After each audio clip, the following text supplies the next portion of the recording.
Shalom, selamat sore. Majelis Jemaat GKSBS Tanjung Karang mengucapkan selamat beribadah bersama keluarga. Mari kita mempersiapkan diri untuk masuk dalam ibadah Jumat Agung GKSBS Tanjung Karang hari Jumat tanggal 10 April tahun 2020 dengan mengambil tema Kematian yang Memberikan Kehidupan. Jemaat diundang berdiri. Mari kita sambut panggilan beribadah. Firman Tuhan yang mendasari panggilan beribadah dari Injil Lukas 23 ayat 44 sampai dengan 46. Ketika itu, hari sudah kira-kira jam 12, lalu kegelapan meliputi seluruh daerah itu sampai jam 3, sebab matahari tidak bersinar. Dan tabir bait suci terbelah dua. Lalu Yesus berseru dengan suara nyaring, "Ya Bapa, ke dalam tangan-Mu kuserahkan nyawaku." Dan sesudah berkata demikian, Ia menyerahkan nyawanya.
Jemaat yang dikasihi Tuhan, marilah ibadah Jumat Agung ini kita teruskan dengan pengakuan. Pertolongan kita adalah di dalam nama Tuhan yang memberikan langit dan bumi. Amin.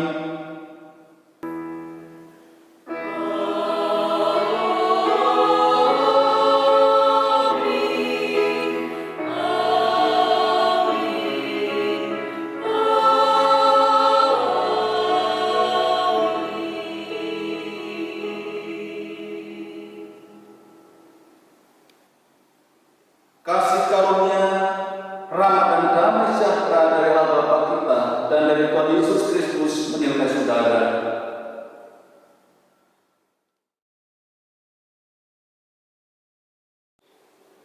Pembacaan nats pembimbing dari kitab Yesaya 53 ayat 5. Demikian firman Tuhan, "Tetapi ia tertikam oleh karena pemberontakan kita, dia diremukkan oleh karena kejahatan kita.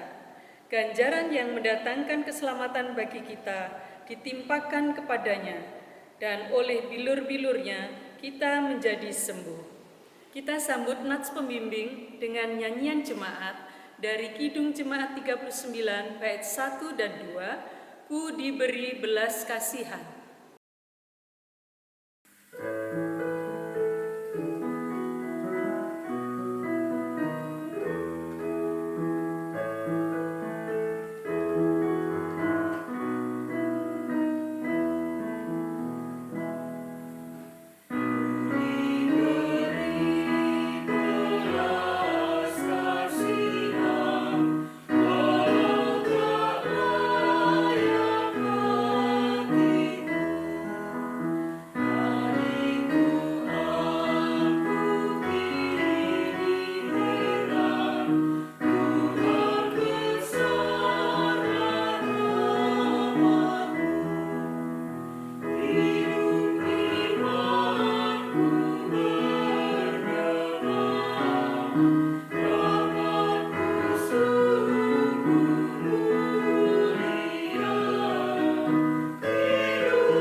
Pengakuan dosa, mari kita membaca hukum kasih yang diambil dari Injil Matius 22 ayat 37 sampai dengan 40.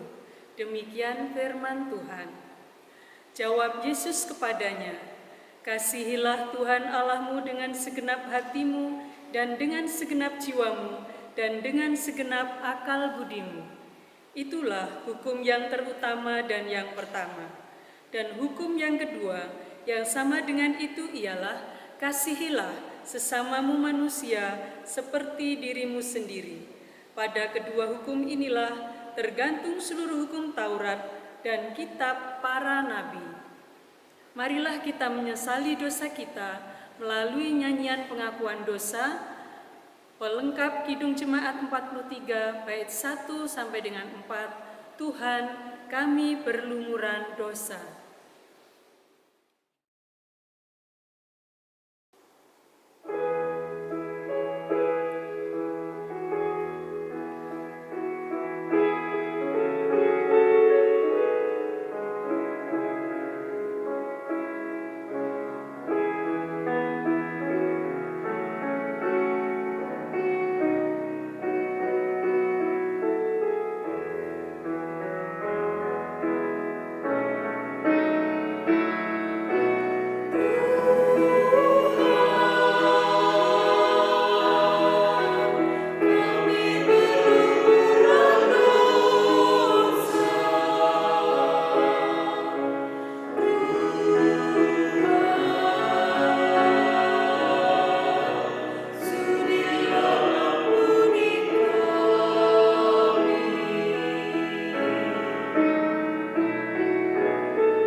Jemaat Tuhan yang terkasih, mari kita menerima berita anugerah.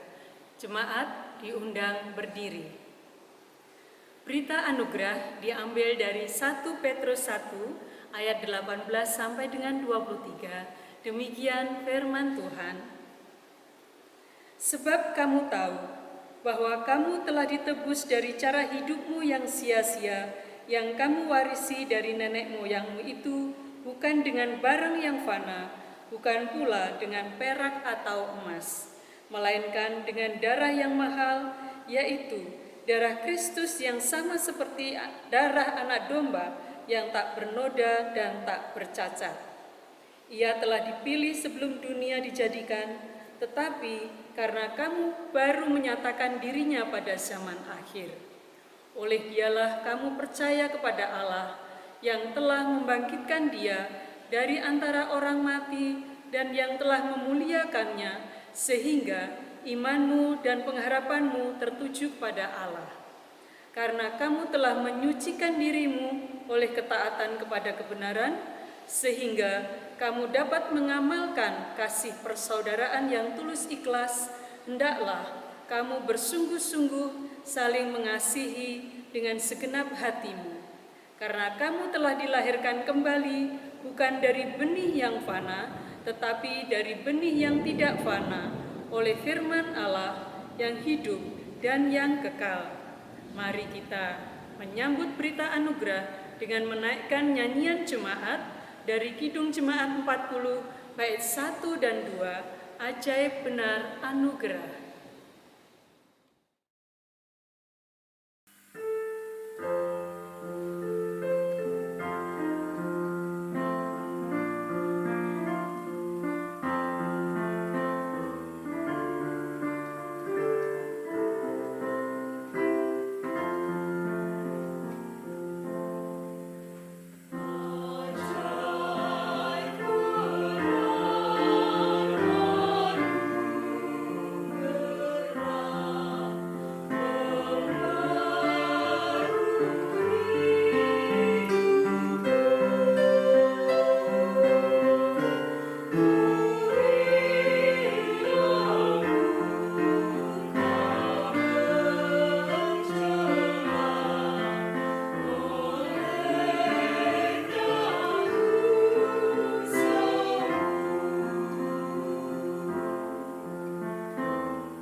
Sebelum kita mendengar firman Tuhan pada sore hari ini, mari kita berdoa minta pimpinan Tuhan.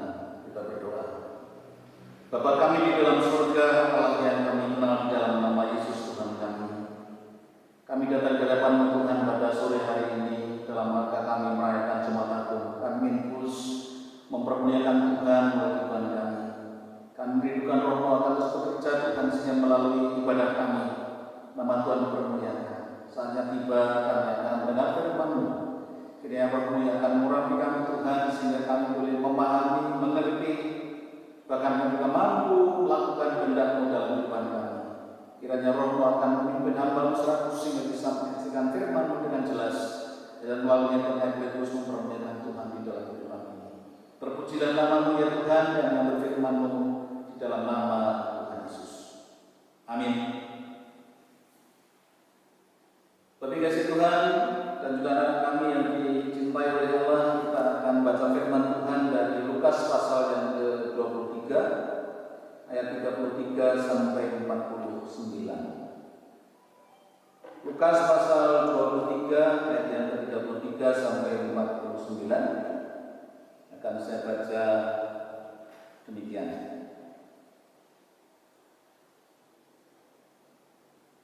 Ketika mereka sampai di tempat yang bernama Tengkorak, mereka melepas Yesus di situ dan juga kedua orang penjahat itu, yang seorang di sebelah kanannya dan yang lain di sebelah kirinya. Yesus berkata, "Ya Bapa, ampunilah mereka, sebab mereka tidak tahu apa yang mereka perbuat." Dan mereka membangkuni untuk membagi pakaiannya. Orang banyak berdiri di situ dan melihat semuanya. Pemimpin-pemimpin mengejek dia, katanya, "Oranglah diselamatkan. Biarlah sekarang dia menyelamatkan dirinya sendiri, sehingga dia adalah Mesias, orang yang dipilih Allah." Juga prajurit-prajurit mengawalkan dia. Mereka menunjukkan anggur asam kepadanya dan berkata, "Jika engkau adalah raja orang Yahudi, selamatkanlah dirimu." Ada juga tulisan di atas kepalanya, "Inilah raja orang Yahudi." Seorang dari penjahat yang digantung itu menghujat dia, katanya, "Bukankah engkau adalah Kristus? Selamatkanlah dirimu dan kami." Tetapi yang seorang menegur dia, katanya, "Tidakkah engkau takut juga tidak kepada Allah, sedang engkau menerima hukuman yang sama? Kita memang selayaknya dihukum, sebab kita menerima balasan yang setimpal dengan perbuatan kita. Tetapi orang ini tidak berbuat sesuatu yang salah." Lalu ia berkata, "Yesus, ingatlah aku apabila engkau datang sebagai raja." Kata Yesus kepadanya, "Aku berkata kepadamu, sesungguhnya hari ini juga engkau akan ada bersama-sama dengan aku di dalam Firdaus." Ketika itu hari sudah kira-kira jam 12, lalu kegelapan meliputi seluruh daerah itu sampai jam 3, sebab matahari tidak bersinar dan tabir bait suci terbelah. Lalu Yesus berseru dengan suara nyaring, "Ya Bapa, ke dalam tangan-Mu kuserahkan nyawaku." Dan sesudah berkata demikian, ia menyerahkan nyawanya. Ketika kepala pasukan melihat apa yang terjadi, ia memuliakan Allah, katanya, "Sungguh orang ini adalah orang benar." Dan sesudah seluruh orang banyak yang datang berkerumun di situ untuk tontonan itu, melihat apa yang terjadi, pulanglah mereka sambil memukul-mukul diri. Semua orang yang mengenal Yesus dekat, termasuk perempuan-perempuan yang mengikuti dia dari Galilea, berdiri jauh-jauh dan melihat semua itu. Yang berbahagia ialah mereka yang mendengarkan firman Allah dan memeliharanya. Hosiana.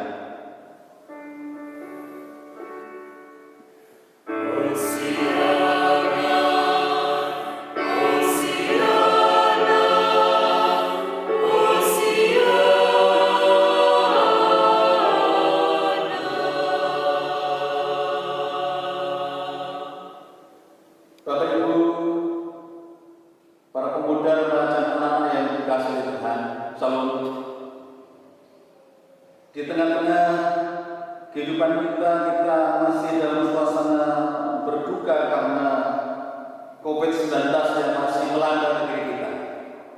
Di tengah-tengah bencana yang sedang melanda di tengah-tengah bangsa kita dan juga bangsa-bangsa di dunia, kita sedang merayakan Jumat Agung. Tema kita dalam rangka Jumat Agung adalah kematian yang memberikan kehidupan. Kematian yang memberikan kehidupan. Cuma dikasih oleh Tuhan, Jumat Agung merupakan hari umat Kristus yang sangat penting. Sekali lagi, Jumat Agung merupakan hari raya umat Kristus yang sangat penting. Karena Jumat Agung merupakan peristiwa kematian Tuhan Yesus Kristus pada satu sisi membawa sebuah harapan baru. Namun pada sisi yang lain ada sebuah pertanyaan yang besar. Ada banyak orang yang belum memahami tentang makna daripada Jumat Agung tersebut. Beberapa pertanyaan muncul seputar kematian Yesus. Ada orang yang berkata, mengapa Yesus harus mati di atas kayu salib? Apa makna kematiannya bagi orang-orang yang percaya kepadanya? Pertanyaan lain juga mengatakan, bukankah dia firman yang menjadi manusia? Dan firman itu adalah Allah sendiri. Mengapa harus mati dengan cara yang sangat menyedihkan dan mengenaskan? Bapak Ibu dikasih Tuhan, Pertanyaan tersebut wajar bila diajukan karena banyak yang tidak memahami mengapa Yesus harus mati di atas kayu salib. Di dalam pemahaman umum, orang hebat biasanya ketika menjadi figur yang hebat diharapkan akan menjadi pemenang. Tetapi dalam kehidupan kita ketika memperhatikan peristiwa kematian Yesus berlaku sebaliknya. Kalau kita perhatikan Injil yang kita miliki, Matius, Lukas, dan Yohanes, keempat Injil mencatat peristiwa Jumat Agung dengan gaya masing-masing. Semua Injil menceritakan bahwa Yesus benar-benar mati di atas kayu salib, bukan diambil orang. Dia mati sungguh-sungguh. Bukan karena rekayasa atau hoax yang dibuat oleh para murid. Kepada Yesus pada Jumat Agung menyisakan banyak penilaian dari berbagai macam sudut pandang. Kalau kita perhatikan dari sudut pandang murid-murid Tuhan Yesus Kristus sekalian, maka kematian merupakan satu berita yang tidak menyenangkan bagi para murid yang mencintai dan menyertai Yesus selama ini. Kematian Yesus merupakan akhir segala-galanya, karena pada kematian setelah impian mereka, harapan mereka musnah. Para murid kehilangan harapan karena guru yang mereka pelukan, yang mereka sanjung, yang diberikan perubahan yang besar bagi bangsa Yahudi, karena ditindas oleh orang-orang Romawi. Berbeda kondisinya, mengalami kematian yang mengerikan. Tentu saja memperhatikan kondisi itu, rasa putus asa dan kecewa bercampur menjadi satu sehingga menambah kesedihan karena mereka ditinggal oleh guru yang mereka cintai. Berita yang tidak menyenangkan bagi murid-murid. Berita yang kalau bisa sedih bagi semua murid. Lalu ketika kita memperhatikan bagaimana para imam dan ahli Taurat, mereka sangat senang karena kematian Yesus itu berarti kemenangan bagi mereka. Mereka merasa menang karena seorang pesaing telah dihancurkan. Mereka bersyukur karena seorang penyesat telah digantung dari salib. Bahkan mereka bangga karena mereka berhasil menjaga kemurnian dan kesucian hukum Tuhan. Yang ketiga, bagi mereka yang lain, Bapak Ibu, yang berguna dengan suasana politik, maka mereka memahami kematian Yesus hanyalah korban politik. Kematian Yesus setelah memadamkan huru-hara yang mungkin akan terjadi dan bergejolak.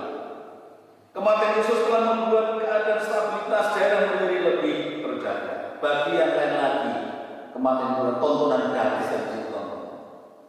Nah, Bapak Ibu, ketika kita perhatikan beberapa hal yang ada di atas, maka kematian Yesus yang pasti, setiap orang punya pandangan yang berbeda-beda. Cuma dikasih oleh Tuhan, ketika kita perhatikan bagian-bagian tadi, maka tentu kita bertanya, bagaimana kita mau percaya?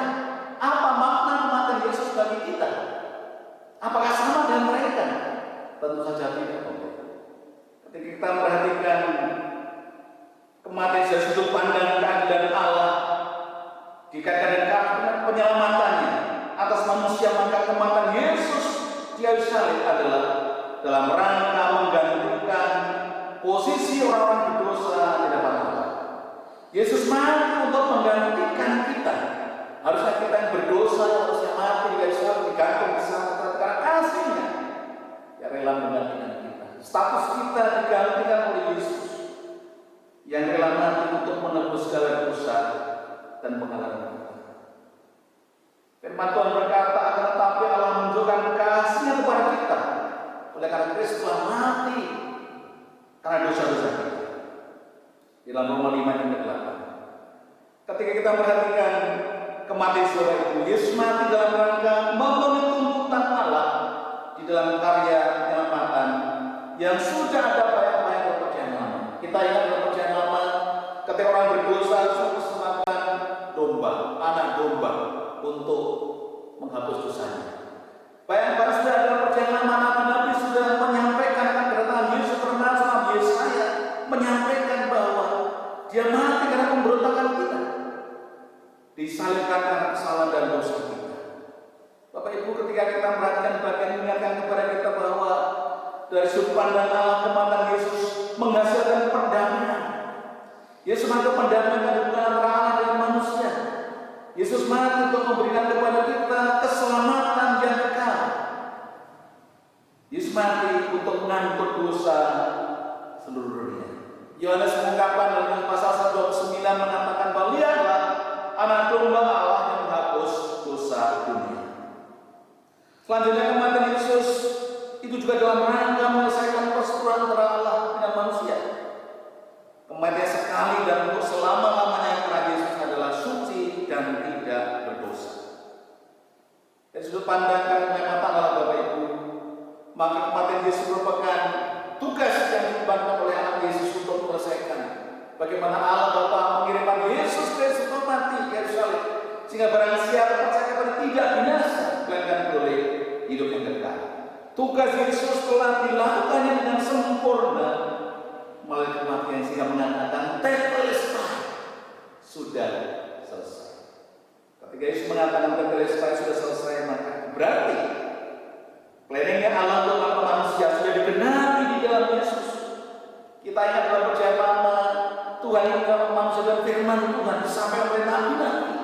Tapi dalam perjanjian baru kita perhatikan firman itu telah menjadi manusia. Dan di dalam keadaan manusia, ia telah mati untuk menjadi tebusan bagi banyak orang. Sehingga orang yang percaya kepadanya dikatakan tidak binasa, melainkan beroleh hidup yang kekal. Saya yakin Bapak Ibu dan semua saudara sudah hafal betul dari pasal 16. Karena begitu besar kasih akan dunia ini, sehingga Tuhan memberikan anak yang tunggal, supaya setiap orang yang percaya kepadanya tidak binasa, melainkan beroleh hidup. Paulus di dalam Efesus 1:7 mengatakan sebab di dalam Dia dan oleh darahnya kita punya penebusan kita yaitu pengampunan dosa. Kematian Tuhan Yesus di atas kayu salib adalah wujud nyata kasih Allah yang paling besar kepada manusia, yaitu dalam mengorbankan anaknya yang tunggal agar manusia selamat. Dengan kematian Yesus di atas kayu salib maka manusia mendapatkan jalan keselamatan. Kan di luar Yesus Bapak itu tidak ada sebuah kepastian. Keselamatan kekal disiapkan bagi setiap orang yang percaya. Karena itu sudah seharusnya kita bukan hanya datang beribadah dan mengenang peristiwa kematian Tuhan Yesus di atas kayu salib, namun seharusnya lebih dalam dari itu, yaitu kembali membayati akan pengorbanan Tuhan Yesus di atas kayu salib, sehingga menginspirasi teman kita dalam menjalani kehidupan yang lebih berpengharapan di dalam kehidupan di dunia ini. Bapak kita sekalian Tuhan Yesus Kristus saudaraku, teladan baik apakah yang dapat kita peroleh ketika mendengar tentang kisah penyaliban Tuhan Yesus. Karena pada umumnya orang yang menderita di atas kayu salib akan mengutuk dan menyumpahi orang-orang yang menyalibkannya. Karena mereka menganggap diperlakukan tidak adil oleh pengendara kehidupan. Teriakannya akan semakin hilang seiring dengan habisnya darah dari tubuhnya sampai pada akhirnya ajal menebusnya. Tetapi Yesus menghadapi penderitaan salib dengan cara yang lain, dengan cara yang berbeda. Di tengah penderitaannya, ketika berada di atas kayu salib, Yesus justru mengumandangkan berita pengampunan. Tapi kita perhatikan dalam Lukas pasal 23:34, Yesus berkata, "Ya Bapa, ampunilah mereka sebab mereka tidak tahu apa yang mereka perbuat." Dan mereka membawa kunti untuk membagi pakaiannya. Bapak Ibu dan Saudara yang dikasihi oleh Tuhan, di tengah kehidupan kita pada masa kini yang penuh dengan kekerasan, ketidakadilan, kecemasan, ketakutan, terlebih lagi menghadapi COVID-19 ini, sudahkah kita tetap mengampuni? Sudahkah kita dengan rela hati menjalani segala sebagai bagian dari karya Tuhan untuk mendewasakan kehidupan iman kita? Perkataan ejekan yang ditujukan kepada Yesus untuk turun dari salib, untuk menunjukkan jati dirinya sebagai Mesias yang dipilih Allah, menjadi tantangan yang menggoda bagi Yesus. Yesus bisa saja melakukan itu sehingga namanya ditolongkan, mendapatkan pujian dari manusia. Tetapi Yesus tidak melakukannya karena dia mau fokus apa yang ditugaskan oleh Bapaknya demi keselamatan manusia melalui kehadirannya dan pengorbanannya di kayu salib. Di dalam perintahnya dan kayu salib, Yesus masih tetap memberikan pengharapan dan membangun kehidupan. Pernyataan penjahat yang menginginkan agar diingat ketika Yesus datang sebagai Raja direspon oleh Yesus dengan memberikan janji bahwa dia akan bersama-sama dengan dia di dalam Firdaus. Dia katakan hari juga engkau bersama-sama di dalam Firdaus. Dan sampai akhirnya ia menyerahkan diri pada kemurahan Allah. Kemudian Yesus berseru dengan suara nyaring yang menyerahkan nyawanya. Dikatakan, ke dalam tanganmu kuserahkan nyawa. Jemaat yang kasih Tuhan Yesus, kematian Yesus memberi kehidupan kepada mereka yang percaya. Setiap orang yang percaya kepadanya tidak binasa, melainkan oleh hidup yang kekal. Oleh karena itu mereka Jemaat Agung menjadikan kesempatan berharga bagi kita untuk kembali mengenang makna penting kematian itu bagi keselamatan kita. Hal yang pertama adalah kita perlu memahami lebih dalam tentang makna kematian Tuhan Yesus di dalam perjalanan iman kita. Hal yang kedua yang perlu kita perhatikan adalah temukan teladan baik yang Yesus berikan kepada kita ketika dia menderita di atas kayu salib. Di dalam penderitaan Yesus tetap mengampuni, di dalam rasa sakit yang menderita, yang menderita tubuhnya, tetap fokus kepada karya penyelamatan Allah dan bukan pada egoisme sendiri. Di ambang kematian Yesus tetap memberikan pengharapan dan menghadapi kematian tetap menyerahkan sepenuhnya kepada Bapaknya, karena dia tahu bahwa apa yang dikerjakannya itu adalah bukan untuk dirinya, tetapi untuk keselamatan orang-orang yang percaya kepadanya. Mari Bapak Ibu di dalam rangka kita menikmati ibadah Jumat Agung ini, kita mengenang kembali, kita menolong kembali betapa besarnya kasih Tuhan kepada kita. Yesus relakan dirinya mati kayu salib untuk kebaikan kita, keselamatan kita. Selainnya kita juga mau untuk mengasihi orang lain. Selain kita juga mau berbagi kasih pada sama kita. Apalagi kita dalam rangka masa-masa yang sulit seperti sekarang ini. Dengan maraknya COVID-19, mari kita buat sesuatu untuk saudara-saudara kita yang menderita. Kita mau berbagi cerita, bagi kasih kepada mereka, sehingga makna kematian Yesus itu kita wartakan. Karena melalui kematian Yesus itu merupakan cinta kasih Allah kepada manusia yang melaluinya. Setiap orang yang percaya mendapatkan kehidupan yang kekal. Kiranya Tuhan berkati kita sekalian. Selamat merayakan Jumat Agung dan selamat merayakan cinta kasih Allah bagi kehidupan kita, dan kita bagikan kepada sesama kita. Tuhan berkati. Amin. Mari Bapak Ibu kita ambil waktu untuk bersatu.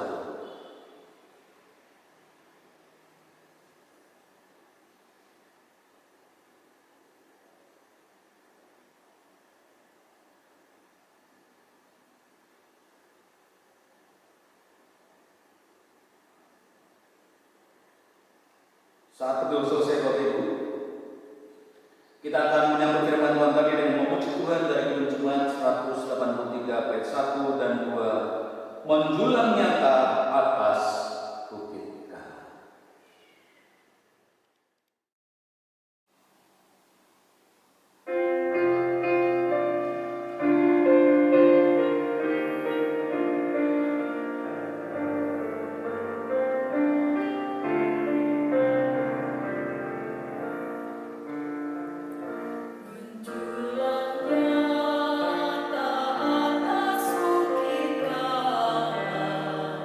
Ramai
Jemaat Tuhan yang terkasih, kami undang berdiri. Mari kita bersama-sama memperbaharui iman kita dengan mengucapkan pengakuan iman rasuli. Aku percaya kepada Allah Bapa yang Maha Kuasa, Khalik langit dan bumi, dan kepada Yesus Kristus, Anaknya yang tunggal, Tuhan kita, yang dikandung daripada Roh Kudus, lahir dari anak darah Maria, yang menderita sengsara di bawah pemerintahan Pontius Pilatus, disalibkan, mati, dan dikuburkan, turun ke dalam kerajaan maut. Pada hari yang ketiga, bangkit pula dari antara orang mati, naik ke sorga, duduk di sebelah kanan Allah, Bapa yang Maha Kuasa. Dan dari sana ia akan datang untuk menghakimi orang yang hidup dan yang mati. Aku percaya kepada Roh Kudus, gereja yang kudus dan am, persekutuan orang kudus, pengampunan dosa, kebangkitan orang mati, dan hidup yang kekal. Bapak, Ibu, dan saudara sekalian, mari kita masuk di dalam doa syafaat. Bapa kami di dalam surga, kami datang kembali di hadapan-Mu pada saat ini, Tuhan. Kami menaikkan puji dan syukur kami karena Engkau mengasihi kami, ya Allah.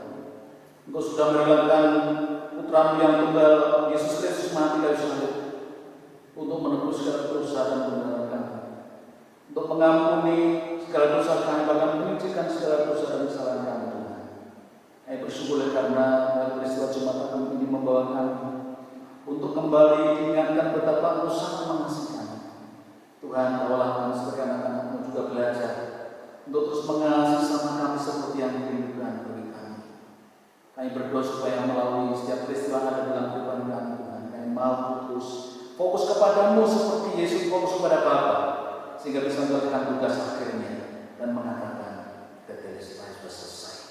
Tuhan, kami percaya Engkau juga mengizinkan kami mengenai bermacam persoalan tentang dunia ini, membawa kami untuk memandang kepadamu karena kami sadar dan kekuatan kami sendiri, Tuhan, kami tidak mampu untuk melakukannya, untuk menjalaninya. Karena kami berdoa, Tuhan, kiranya Engkau akan terus bekerja, akan memberkati kehidupan setiap kami anak-anak, memberkati gereja-Mu, ya Tuhan. Kiranya Engkau akan terus menolong gedung gereja yang ada di Tanjung Karang dan juga di kelompok-kelompok dan ketuan pelihara.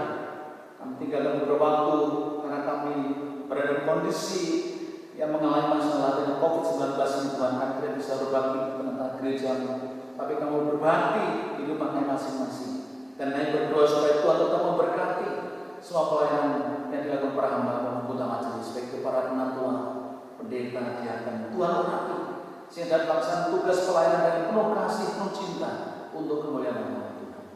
Kami juga menyerahkan semua komisi di gereja ini, kiranya Tuhan memberkati semua program kerja yang sudah dibuat bisa dilaksanakan sebaik mungkin untuk kemuliaan nama.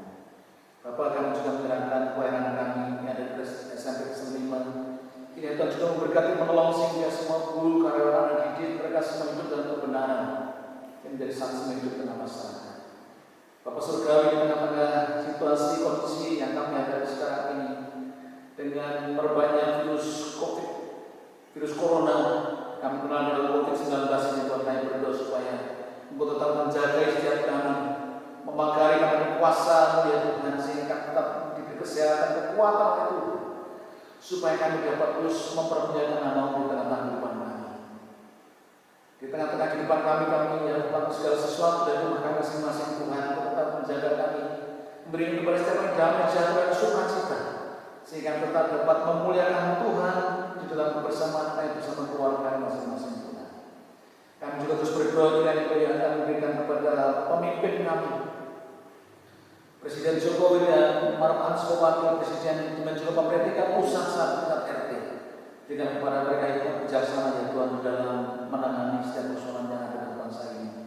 Bahkan kami berdoa supaya semua program kerja yang dibuat oleh pemerintah akan mendatangkan sejahtera bagi masyarakat. Kami menyerahkan, Tuhan, untuk semua dokter, perawat, dan juga para medis yang melaksanakan tugas mulia untuk membantu menyelesaikan permasalahan bangsa ini, khususnya COVID-19 ini. Kami berdoa supaya memberi kekuatan kesehatan bagi mereka semua, sehingga mereka dapat melayani dengan optimal dalam nama-Mu. Kami juga berdoa, Tuhan, untuk semua kebutuhan diperlukan untuk alat pelindung diri yang diperlukan Bapak juga akan menyiapkan, sehingga mereka bisa melayani dengan penuh sukacita. Bapak kami juga menyerahkan untuk semua masyarakat bangsa agar mentaati peraturan pemerintah yang dibuat, pemerintah pusat, pemerintah daerah, dan juga anjuran Kapolri untuk setiap pribadi mengkarantina diri di rumah masing-masing, melaksanakan segala sesuatu di rumah masing-masing Tuhan. Mereka membantu sehingga sungguh COVID-19 segera berakhir. Rinduan kami Tuhan, Kami tetap memimpin kami di tengah situasi tidak menyenangkan, kami tetap berharap kepada Tuhan yang punya otoritas atas semuanya. Engkau yang akan memberikan kepada kami damai sejahtera Tuhan, yang menjalani kehidupan yang terus memandang kepada Tuhan. Bapak kami juga menyerahkan jemaat-Mu yang bersuara bergembira dalam kehidupan ini. Di antara mereka ada masalah ekonomi Tuhan, kami berdoa supaya Allah juga akan memberkati mereka. Semua usaha pekerjaan dilakukannya menghasilkan buah kemuliaan. Kami juga menyerahkan karena mereka Tuhan membutuhkan keturunan, kami berdoa supaya Allah juga akan menyediakan keturunan bagi mereka, sehingga mereka boleh terus memperkenalkan Tuhan di dalam hidup ini. Yang berdoa untuk mereka yang memiliki pekerjaan ya Tuhan, mereka juga akan memberikan pekerjaan terbaik bagi mereka sesuai keterangan dimilikinya. Bapak kami juga menyerahkan jemaat yang sakit, kiranya Kau melawatnya, khususnya kami menyerahkan Bapak Yonatan Kosto Budi, kiranya Tuhan Yesus akan menjamahnya, akan berkesehatan baginya sehingga dapat terus menjalankan hati-Mu dalam kehidupan ini. Bapak Surgawi kami juga menyerahkan jemaat yang dengan proses pemulihan kesehatan, kiranya Kau juga yang belas kasihan Bapak Wakimin, Saudara kami Trianto, Ibu Sri Suwarsi, Ibu Mursi, Bapak Pendeta Trijo, Bapak Santi, dan juga jemaat-Mu yang lain yang tidak bisa kami sebutkan satu persatu. Kiranya Tuhan melakukan beri kesembuhan bagi mereka. Terima kasih Bapak, kami juga bersyukur untuk semua ulang tahun dalam minggu ini. Biarlah mereka terus menikmati kebaikan-Mu dan berbuat sesuatu yang baik untuk kemuliaan Nama Tuhan. Kami juga menyerahkan jemaat saudara Yosua. Engkau akan memberkati mereka dengan masa tuanya, tetap memandang kepada Tuhan, setia bagi Tuhan sampai Engkau menjemputnya kembali. Terima kasih Bapak, kami sungguh merindukan Tuhan ke depan masa-masa yang sulit di mana kami harus tinggal di rumah. Biar Engkau tetap memberikan kepada semangat untuk terus mencari wajah-Mu sehingga menikmati sukacita dari Tuhan. Jadikanlah kami sebagai alat untuk menjadi penyalur berkat bersama kami dalam masa-masa sulit ini Tuhan. Terima kasih Bapak untuk kasih-Mu dan kami jalan Tuhan hidup kami. Apa yang terjadi kami sangat dilantarkan Tuhan. Terpujilah Engkau ya Allah. Kami menyerahkan seluruh ibadah doa kami di dalam nama Tuhan Yesus yang telah mengajar kami berdoa. Bapa kami yang di surga, dikuduskanlah nama-Mu. Datanglah kerajaan-Mu. Jadilah kehendak-Mu di bumi seperti di surga. Berikanlah kami pada hari ini makanan kami yang secukupnya, dan ampunkan kami akan kesalahan kami, seperti kami juga mengampuni orang yang bersalah kepada kami. Dan jangan membawa kami dalam pencobaan, tapi lepaskanlah kami daripada yang jahat. Karena Tuhan punya kerajaan dan kuasa dan kemuliaan sampai selama-lamanya. Amin.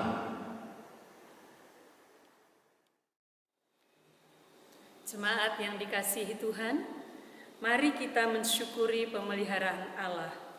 Nats Alkitab yang mendasari sikap kita memberi persembahan diambil dari Yunus 2 ayat 9. Demikian firman Tuhan, tetapi aku dengan ucapan syukur akan kupersembahkan korban kepadamu, apa yang kunazarkan akan kubayar. Keselamatan adalah dari Tuhan. Pengumpulan persembahan akan diiringi dengan pujian dari pelengkap Kidung Jemaat 149, bait 1 dan 2, ucap syukur pada Tuhan.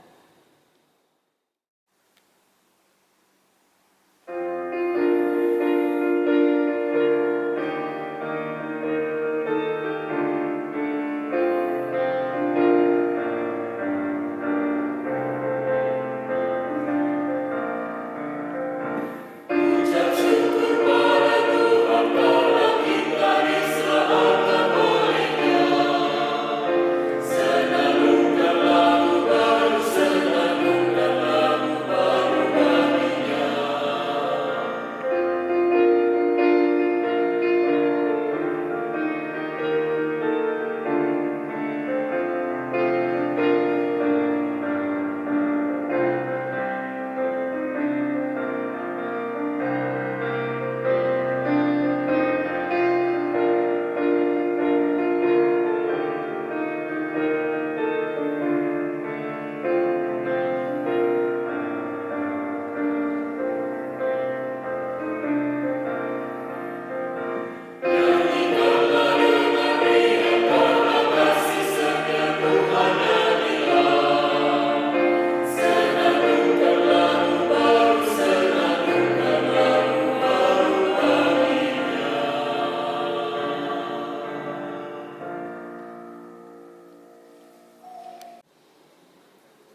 Jemaat Tuhan yang terkasih, mari kita bersatu dalam doa syukur persembahan.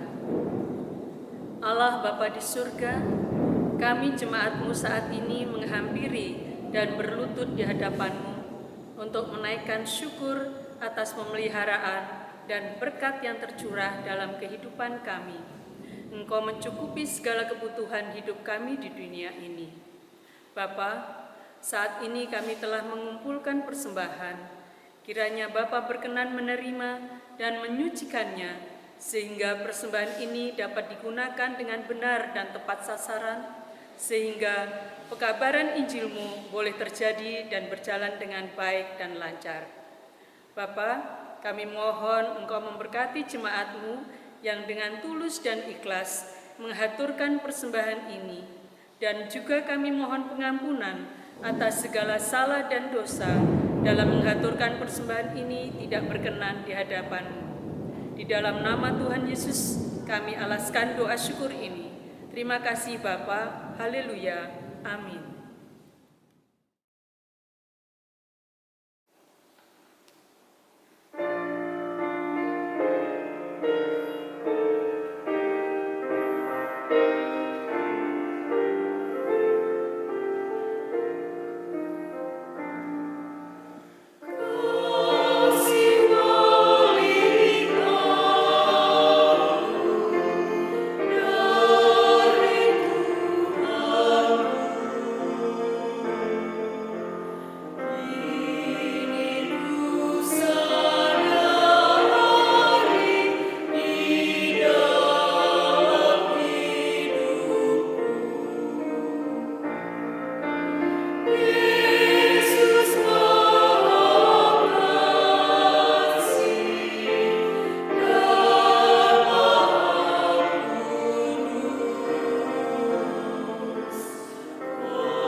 Saudara-saudara yang dikasihi Tuhan, perayaan Jumat Agung akan berakhir. Tinggal di rumah dengan sejahtera untuk menjadi saksi Kristus dan terimalah berkat Tuhan. Tuhan memberkati engkau dan melindungi engkau. Tuhan mengingat